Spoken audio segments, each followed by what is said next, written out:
Assalamualaikum warahmatullahi wabarakatuh. Perkenalkan, nama saya Wahyu Nur Fadila, SSTMT. Saya sebagai dosen pada program studi Sarjana Terapan Sistem Pembangkit Energi jurusan Teknik Mekanika dan Energi Politeknik Elektronika Negeri Surabaya. Video ini dibuat dengan tujuan untuk memenuhi salah satu persyaratan sertifikasi dosen, yaitu dokumen pernyataan diri dosen dalam unjuk kerja Tridharma Perguruan Tinggi di bidang pengajaran. Bidang keahlian saya adalah rekayasa konversi energi.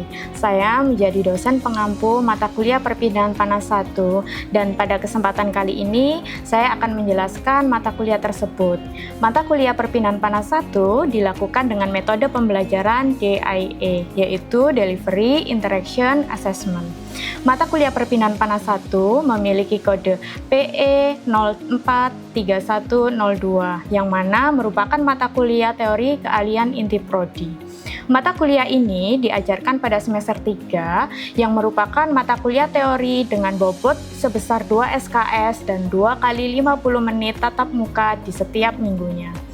Mata kuliah perpindahan panas 1 memiliki 9 capaian pembelajaran. Yang pertama, yaitu mampu menerapkan prinsip-prinsip matematika di bidang pembangkit tenaga listrik. Kemudian CPL yang kedua, yaitu mampu menerapkan prinsip-prinsip sains alam di bidang pembangkit tenaga listrik. CPL yang ketiga, yaitu mampu menganalisis performa sistem pembangkit energi listrik.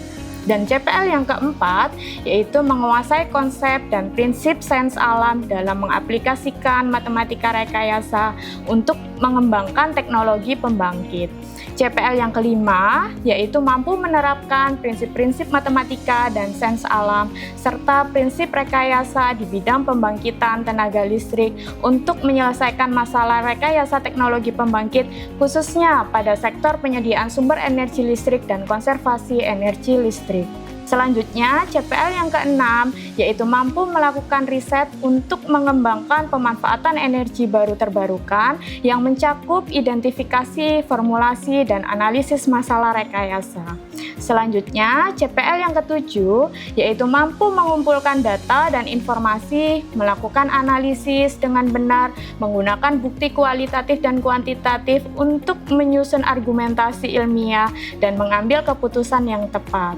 CPL yang kedelapan, yaitu mampu mendokumentasikan dengan tepat detail dari prosedur pengamatan hasil dan kesimpulan.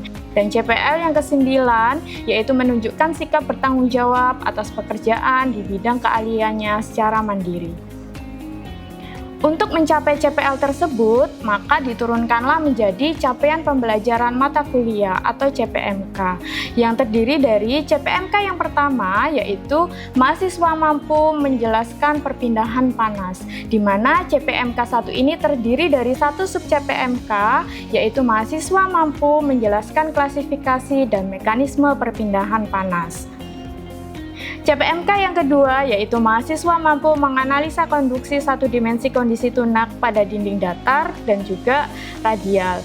Pada CPMK 2 ini terdapat beberapa sub CPMK. Sub CPMK yang pertama, yaitu mahasiswa mampu menghitung distribusi temperatur pada dinding datar dan sistem radial. Sub CPMK yang kedua, yaitu mahasiswa mampu menghitung tahanan termal pada dinding datar dan sistem radial. Sub CPMK yang ketiga, yaitu mahasiswa mampu menghitung konduksi dengan pembangkitan panas pada dinding datar dan sistem radial. Dan sub CPMK yang keempat, yaitu mahasiswa mampu menghitung perpindahan panas untuk mengetahui unjuk kerja sirip, uniform, dan juga non-uniform. Selanjutnya yaitu CPMK yang ketiga. CPMK yang ketiga yaitu mahasiswa mampu menganalisa konduksi dua dimensi kondisi tunak pada dinding datar. Dan sub CPMK untuk CPMK ketiga ini yaitu mahasiswa mampu menghitung perpindahan panas konduksi dua dimensi dengan persamaan finite difference. Selanjutnya CPMK yang keempat yaitu mahasiswa mampu menganalisa konduksi transien, yang mana sub CPMK untuk CPMK 4 ini adalah mahasiswa mampu menghitung perpindahan panas konduksi transien dengan metode Lamp capacitance. Nah, selanjutnya adalah deskripsi mata kuliah.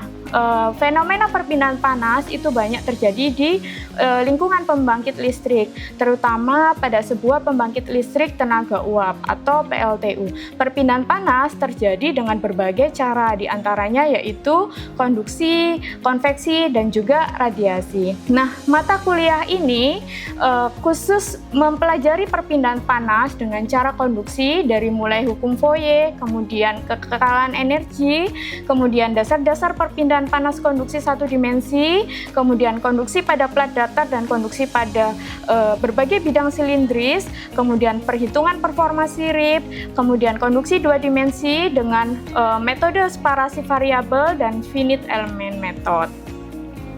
Kemudian konduksi transien dengan metode lamp kapasitans.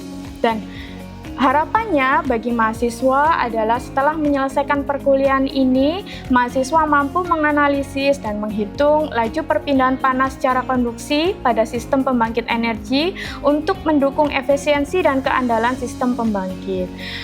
Untuk mendukung capaian pembelajaran tadi, maka materi yang diajarkan pada mata kuliah perpindahan panas 1 terdiri dari beberapa materi. Di antaranya yaitu yang pertama adalah pengenalan perpindahan panas. Yang kedua adalah perpindahan panas konduksi satu dimensi. Yang ketiga adalah perpindahan panas konduksi dengan sirip. Yang keempat adalah perpindahan panas konduksi dua dimensi. Dan yang terakhir adalah perpindahan panas konduksi transien. Nah, beberapa referensi yang digunakan sebagai acuan dalam perkuliahan ini, diantaranya yang pertama adalah Fundamental of Heat and Mass Transfer, kemudian yang kedua adalah Heat and Mass Transfer, Practical Approach, kemudian yang ketiga adalah buku perpindahan kalor, dan keempat adalah buku prinsip-prinsip perpindahan panas. Mata kuliah perpindahan panas diajarkan dalam 16 pertemuan. Pertemuan pertama yaitu menjelaskan tentang kontrak kuliah, RPS, dan kemudian dilanjutkan dengan materi pertama terkait pengenalan perpindahan panas. Kemudian pertemuan kedua sampai dengan pertemuan ke-6 terkait perpindahan panas konduksi satu dimensi. Untuk pertemuan ke-7 dilakukan evaluasi tengah semester. Kemudian pertemuan ke-8 hingga ke-13 terkait perpindahan panas konduksi dengan sirip, perpindahan panas konduksi dua dimensi, dan juga perpindahan panas konduksi transien. Pertemuan ke-14 dilakukan evaluasi akhir semester. Dan selanjutnya pertemuan ke-15 dan 16 digunakan untuk topik pengembangan atau kuliah tamu. Perkuliahan dilakukan secara sinkronus, yaitu berupa kuliah tatap muka di Politeknik Elektronika Negeri Surabaya dengan metode ceramah dan diskusi kelompok, di mana di akhir perkuliahan akan diberikan tugas-tugas untuk mengevaluasi setiap CPMK yang telah direncanakan. Untuk teknik penilaian dilakukan dengan memberikan tugas dan melakukan observasi ketika di dalam kelas. Penilaian sendiri terdiri dari 4 komponen penilaian, diantaranya yaitu 20% dari tugas dan kuis, kemudian 30% dari evaluasi tengah semester, dan 40% dari evaluasi akhir semester, serta 10% dari kehadiran dan juga keaktifan di dalam kelas. Proses penetapan, pelaksanaan, dan evaluasi pembelajaran di Politeknik Elektronika Negeri Surabaya menggunakan sistem informasi MIS dengan pusat layanan yang terintegrasi untuk mahasiswa, dosen, dan juga tenaga kependidikan lainnya. Demikianlah pemaparan mata kuliah perpindahan panas 1 yang juga tercantum dalam rancangan pembelajaran semester. Berikut merupakan bagian dari pembelajaran tatap muka yang dilakukan secara sinkronus. Selamat menyaksikan. Assalamualaikum warahmatullahi wabarakatuh. Waalaikumsalam warahmatullahi wabarakatuh. Selamat pagi teman-teman semua. Bagaimana kabarnya? Alhamdulillah baik. Alhamdulillah di semester ini kita bertemu lagi ya. Bertemu lagi di mata kuliah perpindahan panas 1 begitu. Nah, sebelum kita mulai, alangkah lebih baiknya kita berdoa terlebih dahulu. Berdoa sesuai dengan keyakinan masing-masing. Silakan. Doa selesai. Oke, sebelum kita masuk ke mata kuliah perpindahan panas 1, ada kontrak kuliah yang harus kita sepakati bersama terlebih dahulu untuk kita jalankan dalam 1 semester ini ya. Jadi perpindahan panas 1 sendiri yaitu dengan kode mata kuliah PE 043102 merupakan mata kuliah inti prodi yang mana bobotnya sebesar 2 SKS, sehingga kita melakukan pertemuan tatap muka 2 kali 50 menit dalam setiap minggu, di mana mata kuliah ini membahas konsep dasar perpindahan panas ya, khususnya perpindahan panas konduksi begitu. Jadi di 1 semester ini kita akan membahas perpindahan panas konduksi untuk 1 dimensi dan juga perpindahan panas konduksi untuk 2 dimensi gitu. Nah, ini adalah tata tertib yang harus kita jalani bersama selama 1 semester ini. Yang pertama yaitu kehadiran minimal 85% dan juga toleransi keterlambatan yaitu 15 menit. Dan untuk penilaian dari mata kuliah ini sendiri terdiri dari 4 komponen, yaitu yang pertama tugas dan kuis sebesar 20%, kemudian evaluasi tengah semester sebesar 30%, dan juga evaluasi akhir semester sebesar 40%, dan kehadiran serta keaktifan di dalam kelas sebesar 10%. Nah, dari kontrak kuliah ini apakah bisa kita sepakati bersama untuk kita jalani dalam 1 semester ini? Oke, berarti kita next ya. Nah, ini adalah referensi yang akan kita gunakan dalam mata kuliah perpindahan panas 1 ini. Ada 4 referensi. Yang pertama yaitu Fundamentals of Heat and Mass Transfer, edisi ke-7 by Incopera. Kemudian yang kedua ada Heat and Mass Transfer by Cengel. Kemudian yang ketiga ada buku perpindahan kalor edisi 6. Dan yang keempat ada buku prinsip-prinsip perpindahan panas edisi 3. Nah, dari 4 referensi ini, referensi utama yang akan kita gunakan dalam perpindahan panas 1 ini adalah referensi yang nomor 1 begitu. Nah, kemudian kita langsung masuk ke bab 1 ya teman-teman. Jadi tentang pengenalan perpindahan panas begitu. Nah, capaian pembelajaran dari mata kuliah ini setelah kalian mendapatkan materi terkait pengenalan perpindahan panas, diharapkan kalian mampu menjelaskan klasifikasi dan juga mekanisme dari perpindahan panas itu sendiri begitu ya. Kemudian yang kedua, kalian diharapkan mampu menjelaskan perpindahan panas yang terjadi pada komponen pembangkit gitu. Dan untuk kajian dari bab 1 ini sendiri, yang pertama yaitu pengenalan perpindahan panas, dan yang kedua yaitu mekanisme fisik dan persamaan laju perpindahan panas. Nah, selanjutnya di 2 semester pertama kemarin yaitu semester 1 dan semester 2, kalian telah mendapatkan mata kuliah termodinamika, benar? Termodinamika 1 dan juga termodinamika 2. Nah, seperti yang kita ketahui bersama bahwasanya di termodinamika sendiri itu kita bisa mengetahui bagaimana sih interaksi antara sistem dengan lingkungan begitu ya. Yang mana interaksi ini terjadi adanya transfer energi begitu. Akan tetapi seperti yang kita ketahui juga di termodinamika bahwa yang kita amati itu adalah setiap tingkat keadaan gitu ya. Jadi kalau misalnya kalian ingat di termodinamika, kita selalu mengevaluasi suatu sistem, misal boiler itu berdasarkan tingkat keadaannya. Yaitu tingkat keadaan 1 misal adalah tingkat keadaan masuk boiler, dan tingkat keadaan 2 adalah tingkat keadaan keluar dari boiler begitu. Tapi kita tidak pernah mengamati gitu ya, apa sih yang terjadi di antara tingkat keadaan tersebut di dalam proses tersebut begitu. Nah, di mata kuliah perpindahan panas ini itu memperluas analisis termodinamika melalui jenis-jenis perpindahan panas dan juga pengembangan hubungan-hubungan untuk menghitung laju perpindahan panas.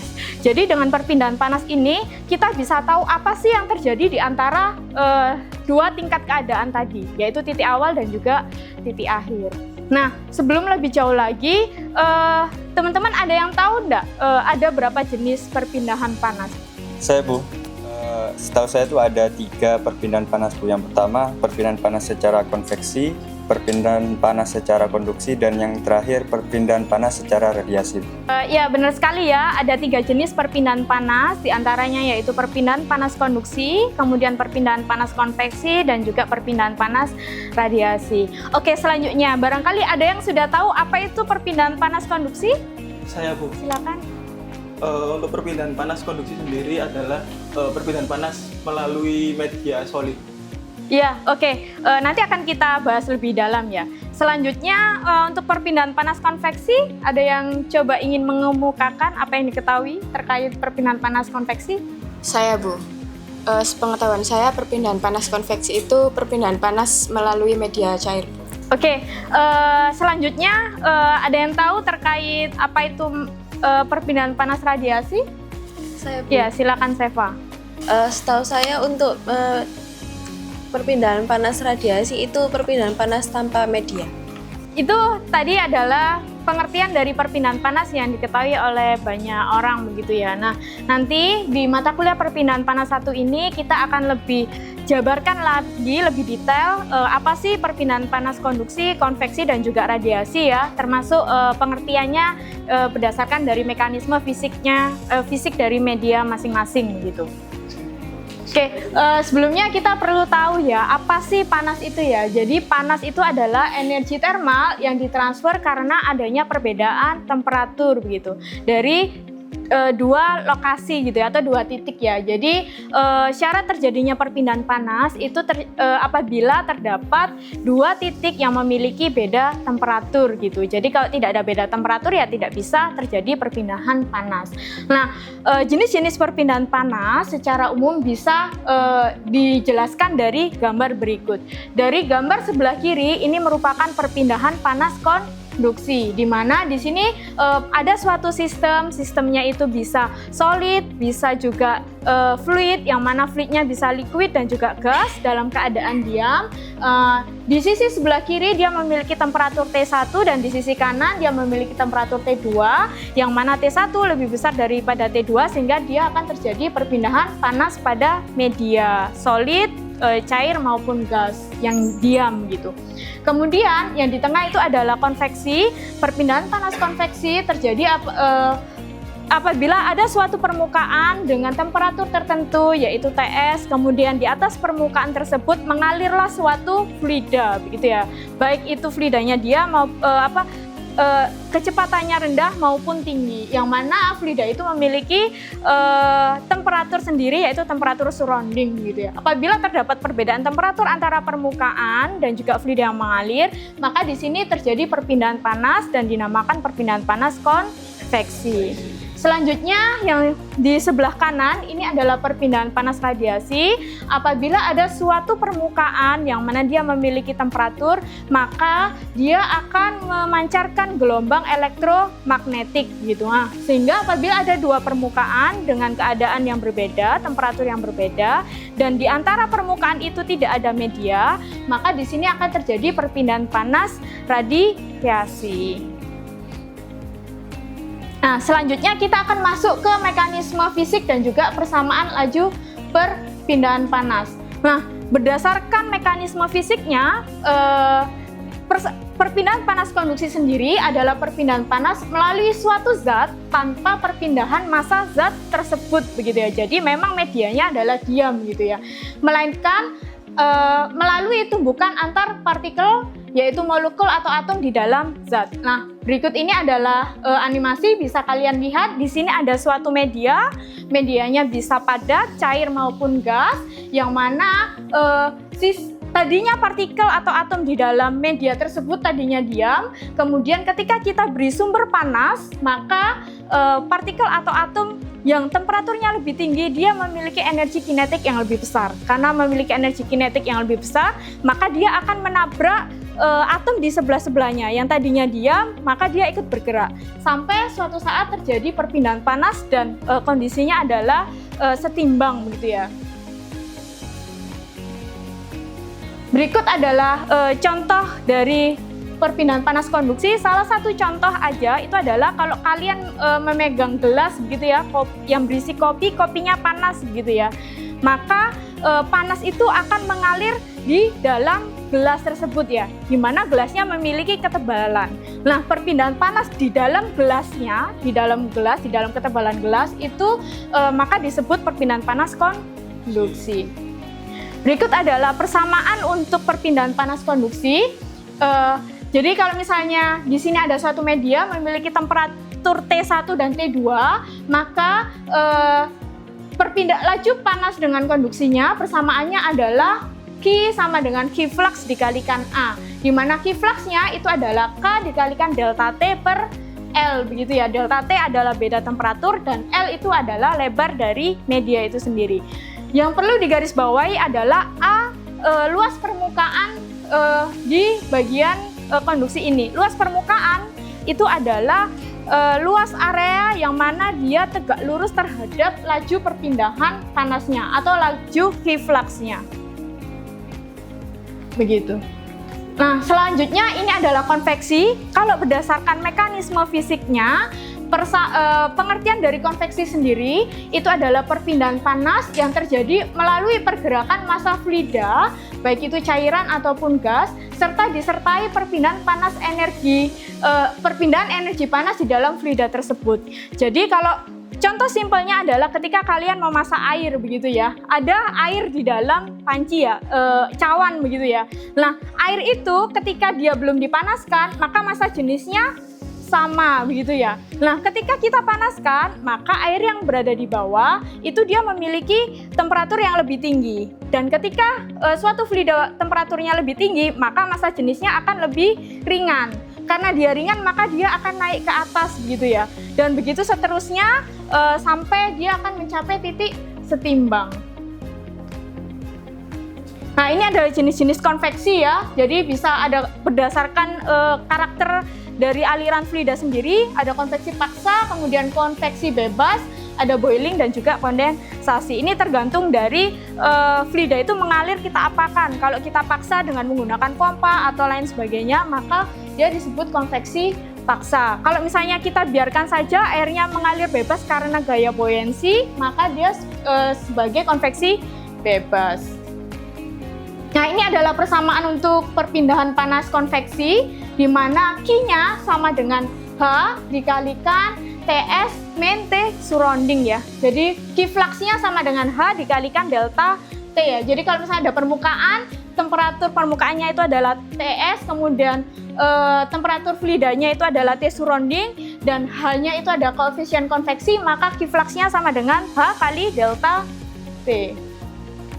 Nah, kemudian ini adalah radiasi, di mana berdasarkan mekanisme fisiknya, radiasi itu adalah perpindahan panas dalam bentuk gelombang elektromagnetik tanpa memerlukan media perantara, begitu ya. Untuk persamaannya sendiri, Q radiasi sama dengan H radiasi dikalikan A dikalikan delta T ya, TS min T surrounding. Begitu. Dari sini ada yang ingin tanyakan? Cukup. Jika tidak ada yang ingin tanyakan, selanjutnya adalah sesi diskusi kelompok ya. Jadi kalian telah mendapat mata kuliah termodinamika sebelumnya, sehingga saya yakin kalian pasti sudah mengetahui apa saja komponen-komponen dari berbagai jenis pembangkit begitu ya. Nah, pada perpindahan panas satu ini silahkan kalian mengidentifikasi apa saja sih perpindahan panas yang terjadi pada komponen-komponen yang ada di beberapa jenis pembangkit. Yang pertama, kalian bisa memilih pembangkit listrik tenaga uap atau PLTU. Kemudian yang kedua, kalian bisa memilih pembangkit listrik tenaga gas uap atau PLTGU. Yang ketiga bisa tenaga panas bumi, PLTPB. Dan yang keempat bisa pembangkit listrik tenaga panas laut, begitu ya. Jadi silakan memilih salah satu topik, kemudian dilihat komponennya apa dan perpindahan panas apa yang terjadi di situ. Ada yang ingin tanyakan? Ini kelompok satu ya? Iya Bu, kelompok satu. Kelompok satu milih apa namanya? Sistem apa? PLTU. PLTU. Iya. Oke. Komponen apa yang akan dibahas di PLTU nanti yang ada perpindahan panasnya? kondenser sama boiler. Ya, oke, bagus. Nanti bisa diamati ya lebih detail ya, Iya, jenis perpindahan panas apa yang terjadi di boiler dan juga kondensor. Baik. Oke, untuk kelompok 2, kalian milih sistem apa? Oke, panas bumi ya. Oke, komponen apa yang mau diamati? Yang mau diamati di komponen injection well, Bu. Oke, ya di situ terjadi perpindahan panas ya. Tapi mungkin bisa juga ditambahi komponen yang lain seperti cooling tower gitu ya. Kemudian kondensor juga bisa gitu ya. Oke, selanjutnya adalah sesi memaparkan hasil dari diskusinya. Silakan kelompok 1 memaparkan hasil dari diskusinya, yaitu sistemnya PLTU ya. Ya baik, selamat pagi teman-teman. Saya Suci Rindia, ada Anissa dan Firdaus sebagai perwakilan dari kelompok 1 akan memaparkan hasil dari diskusi kami mengenai materi tentang perpindahan panas tadi. Kami memilih sistem PLTU yang mana ini merupakan sistem pembangkit listrik yang menggunakan uap bertekanan untuk memutar turbin, memutar generator, dan menghasilkan listrik. Yang mana di belakang saya di monitor ini merupakan contoh dari siklus Rankine yang ada di PLTU. Ini ada boiler, ada kondenser, ada deaerator, turbin, dan lainnya. Yang mana pada kesempatan kali ini kami memilih komponen boiler dan kondenser untuk menjelaskan mengenai perpindahan panas yang terjadi. Yang pertama ada di boiler, teman-teman. Untuk radiasi itu terjadi di ruang bakar atau furnace-nya. Dan ada lagi mengenai api dan gas pembakaran dengan suhu tinggi memancarkan radiasi panas ke pipa-pipa air wall dari boiler tersebut. Sedangkan saat perpindahan panas konveksi itu terjadi saat gas panas mengalir melewati pipa-pipa pada superheater, preheater, economizer, dan air preheater. Panas berpindah dari gas panas ke permukaan luar pipa juga secara konveksi paksa dalam hal ini. Dan untuk yang konduksi itu terjadi melalui dinding pipa boiler. Dan terjadi juga panas dari permukaan luar pipa ke dalam pipanya. Dan yang ketiga ada panas diteruskan dari dinding pipa ke air atau steam di dalam pipa. Dan selanjutnya mengenai kondenser. Ini merupakan inletnya, waternya di sini, outletnya di sana, dan di sini ada steam yang mengalir di situ. Untuk perpindahan panasnya, yang pertama ada konveksi pada sisi uapnya, teman-teman. Yang pertama ada uap bekas turbin mengalir di sekitar pipa kondensornya. Lalu yang kedua ada panas dari uap berpindah ke permukaan luar pipa kondensor secara konveksi sambil terjadi kondensasi di situ. Nah, untuk konduksinya, panas dari permukaan luar pipa ditransfer melalui dinding pipa kondensor secara konduksi dari sisi luar ke sisi dalamnya. Lalu ada konveksi pada sisi air pendinginnya, yakni air pendingin mengalir di dalam pipa kondensor. Dan yang kedua, panas dari dinding dalam pipa ditransfer ke air pendingin melalui konveksi. Terima kasih. Sekian dari diskusi kami. Assalamualaikum warahmatullahi wabarakatuh. Oke, baik. Terima kasih ya kelompok 1 sudah memaparkan hasil diskusinya, dan terima kasih untuk kelompok yang lain juga atas diskusi yang sangat menarik hari ini. Semoga apa yang sudah kita dapatkan hari ini bisa bermanfaat ya. Saya tutup pertemuan kita hari ini. Wassalamualaikum warahmatullahi wabarakatuh. Terima kasih.